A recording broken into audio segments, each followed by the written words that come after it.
So I'm here to see Trespass Against Us, which is a movie about a fighter, I think, like a boxer, and his relationship with presumably his father. And it's, I don't actually know a lot about what it's about, but there's going to be a lot of violence in it, so that's be interesting from a Christian perspective. Let's check it out. Initial reaction.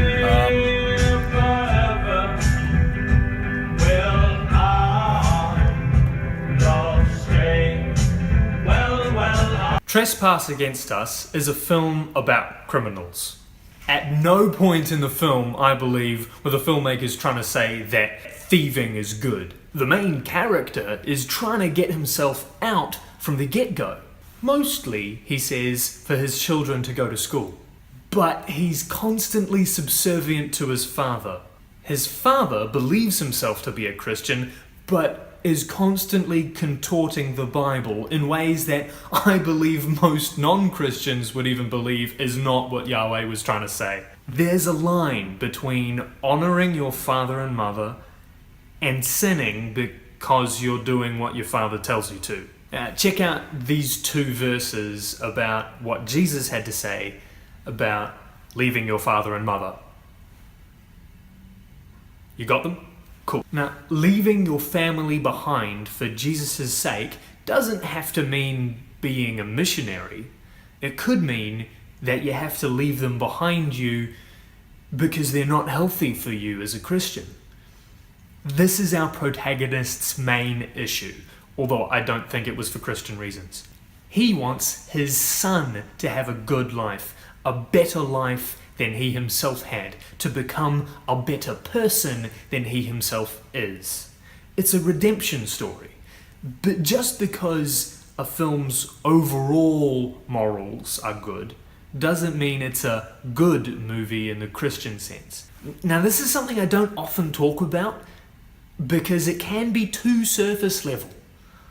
But content is important. There's a lot of unhealthy, unchristian content in this film, like swearing, criminal activity, unhealthy behavior, I guess. You're surrounded by this sort of thing. You're living in the mind frame of this sort of thing.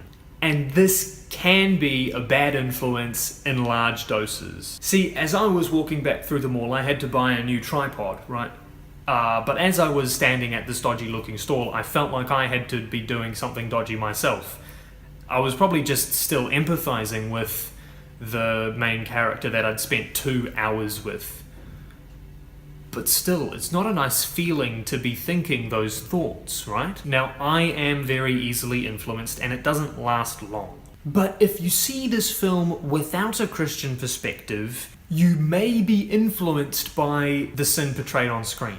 Particularly the swearing. It normalizes swearing. However, if you see this movie through a Christian lens and react to its content in opposition, then it could be really healthy for your Christian walk. Maybe you decide to try harder to stop swearing. But that's only if you watch it through a Christian lens. I feel like I have to wrap up. Let's wrap up. This film is a redemption story about a man trying to do right by his son. What's holding him back is his subserviency to his father. I'm just realizing now that this could be a bad allegory to people who want to raise their children in a non-religious way when they've got parents, the kids' grandparents, who are religious.